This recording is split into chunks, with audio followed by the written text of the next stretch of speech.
Every year, we spend between $10 billion and $100 billion on disaster recovery.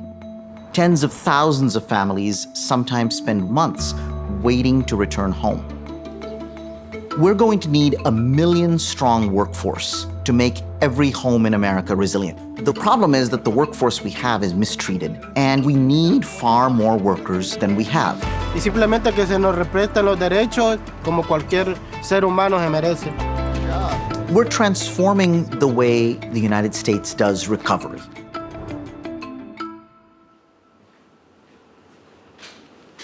I arrived in the United States when I was 19. After Hurricane Katrina, I got an anonymous phone call that led me to uncover one of the largest human trafficking schemes in modern US history. That's how I was introduced to the world of low-wage labor. I would follow workers from storm to storm, and that's what led us to start Resilience Force. Hola, mi amor, ¿cómo estás? Emigré aproximadamente cuando tenía 16 años de edad. Yo vine buscando una mejor vida, un mejor sueño.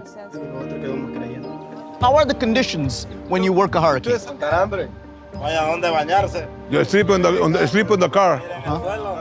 These workers who have always been seen as unskilled are in fact incredibly skilled. Yo tengo aproximadamente unas 3,000 casas, creo 3,000 a 4,000 casas.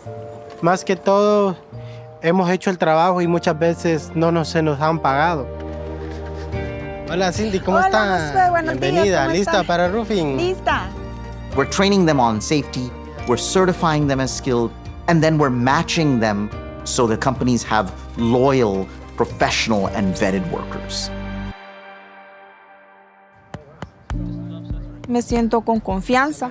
Si algún día llego a estar en problemas, tengo un respaldo.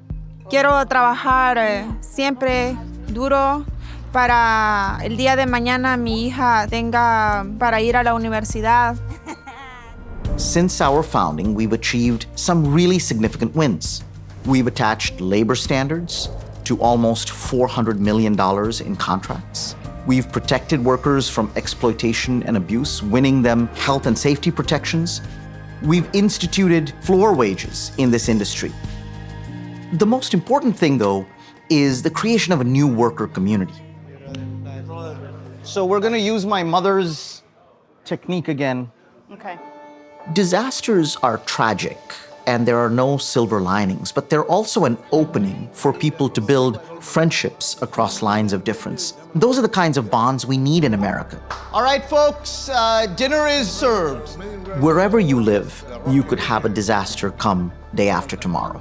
We're getting counties, companies, homeowners, all to get together and invest in permanent workforces that can work year-round.